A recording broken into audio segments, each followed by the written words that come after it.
अगर उस यूनिट और बटालियन से उसको परमिशन दिया जाए कि तू जो करना है कर दो, साले एक एक पुलिस वाले को चुन के मारेगा। अब बहनचोद मैं गारंटी के साथ कहता हूँ, एक एक बंदे के ऊपर 10-10।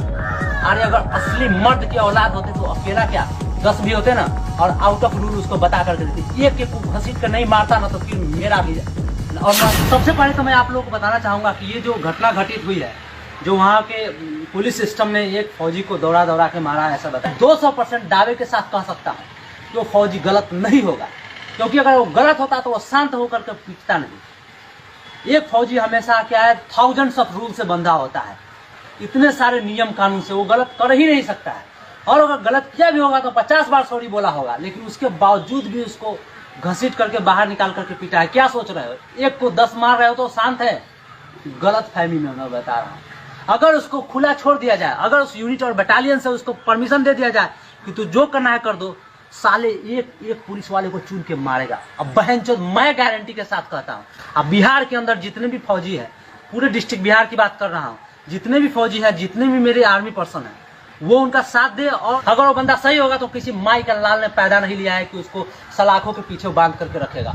और सबसे ज्यादा शर्मनाक बात यह है, वो जिस यूनिट और जिस बटालियन, जिस रेजिमेंट से वो बिलोंग करता है, वहाँ की कमांडर की, वहाँ के सीओ की और वहाँ के ऑफिसर्स की, वो क्यों शांत बैठे हैं? उनका एक बंदा एक सिविल सिस्टम में जा करके और बिना गलती के, अगर सपोज छोटी सी गलती किया होगा, वो रॉन्ग साइड में एंट्री मार दिया तो क्या हो गया? वो सॉरी बोल दिया होगा, उसको पता नहीं होगा। फौजी ऐसे भी सिविल में बहुत कम ही घूमता है, तो उसको नहीं पता होगा, कभी छुट्टी में आया होगा, अपनी वाइफ और बच्चे को ले जा रहा था और उसके साथ ऐसी घटना घटी है।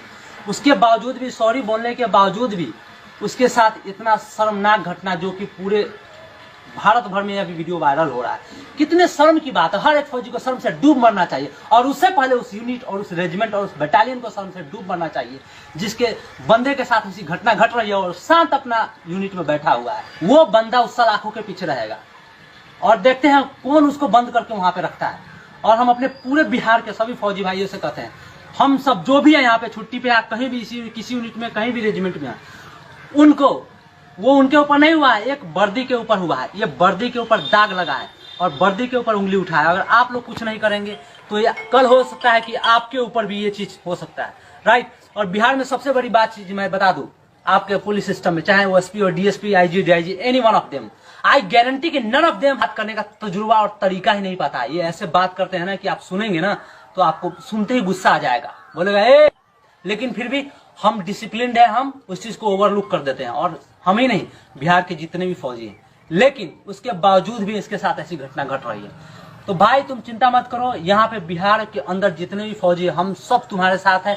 और हमारा देखते नहीं, बिहार के रूप किसी भी जिला में हो, चाहे कहीं भी हो, पूरे ऑल ओवर इंडिया में जो आर्मी का रिपुटेशन खराब करने की कोशिश किया है ना, एक एक बंदे के ऊपर 10-10। अरे अगर असली मर्द की औलाद होते तो अकेला क्या 10 भी होते ना, और आउट ऑफ रूल उसको बता करके देते। एक एक को घसीट कर नहीं मारता ना तो फिर मेरा भी। और मैं मुजफ्फरपुर का रहने वाला हूँ और मेरा नाम ओम प्रकाश है, ठीक है। मुजफ्फरपुर जिले का हूँ, एक इंडियन आर्मी से बिलोंग करता हूँ। सर्विस मिलना हो मेरे से मिलना, और जिस पुलिस वाले को मिलना है, जिसका एड्रेस लेना है, मेरा नंबर नोट करो 9162723976। I will be there 24 hours, I will be there. और जरूरत पड़ी तो मैं छुट्टी लेकर के मिलने के लिए आऊंगा। और घर वाले जो भी ये फौजी भाई के साथ जो घटना घटित हुई है, उनके घर वाले को रोने की जरूरत नहीं है, ना गिड़गिड़ाने की जरूरत है। वो खुद छोड़ेगा, उसके सलाखों में ना उसके बाजू में इतना दम है कि एक फौजी को कैद कर ले। और हम सभी भाई से निवेदन करते हैं कि सभी एक साथ जुट होकर के चले और वहां पे उसका साथ दे। सही निर्णय तभी होगा जब, ऐसा नहीं कि छोड़ दिया जाएगा, जितनी बेइज्जती हुई है उसका 10 गुना बेइज्जती उसको सभी लोगों के सामने माफी मांगना पड़ेगा। चाहे वो एसपी हो या डीएसपी हो, चाहे कोई भी हो, उसको माफी मांगना पड़ेगा। गिड़गिड़ा के उसके सामने उस बेइज्जती का क्या अहमियत होता है उसको पता चलना है तो चलेगा। बहनचोद मैं ये लिख करके देता हूं कि अगर साला 5 मिनट के लिए उधर से हट जाना तो तू साले गाड़ी में जो पेट्रोलिंग करते हो ना, गाड़ी के साथ उड़ा दिए जाओगे।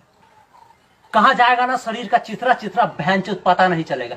पेट्रोलिंग तुम्हारी इधर ही रह जाएगी, हवा हो जाओगे सीधा। वो तो उस फौजी की देन है जो उसको एंट्री नहीं करने देता आतंकवादियों को, समझ रहे हो। तो इधर जो घूमते हो ना, चक्कर लगाते हो और इधर वर्दी पहन करके दादागिरी दिखाते हो। पुलिस की वर्दी दादागिरी करने के लिए नहीं दी गई है, यहाँ के सिस्टम की सुरक्षा के लिए दी गई है, लोगों की सुरक्षा के लिए।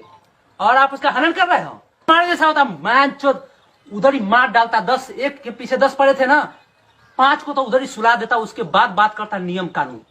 मैं बता रहा हूं। और मर्दानगी दिखाते हो, एक के ऊपर 10-10 भीड़ करके मार रहे हो। और वो शांत से फौजी एक नियम कानून में बंधा हुआ व्यक्ति शांति से सुन रहा था, तो उसका मजाक बना दिया आप लोगों ने।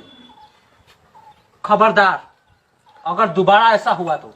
और भाई तुम चिंता मत करो, हम पूरे बिहार के फौजी को इकट्ठा कर रहे हैं और हम पूरे हिम्मत के साथ कोशिश कर रहे हैं कि सारे इकट्ठा हो तुम्हारे साथ, और उस व्यक्ति को जिसने तुम्हारे साथ, चाहे वो पुलिस सिस्टम ही क्यों ना हो, सरकार भी तुम्हारे साथ है और सरकार तुम्हारा ही साथ देगी। क्योंकि मैं देखता हूं बिहार में कितनी दादागिरी है पुलिसों की, और ये दादागिरी नहीं चलेगी। तो मैं जल्द से जल्द इकट्ठा कर रहा हूं, तुम चिंता मत करो। हम सारे एक साथ आ रहे हैं और सारे देशवासियों से भी निवेदन है कि हमारे भाई का साथ दे। वास्तव में हमारे देश की रक्षा वही कर रहा है, तुम्हारी रक्षा भी वही कर रहा है। मैं दोबारा मिलता हूं, जल्द ही आपसे फिजिकली मिल रहा हूं। तब तक के लिए जय हिंद।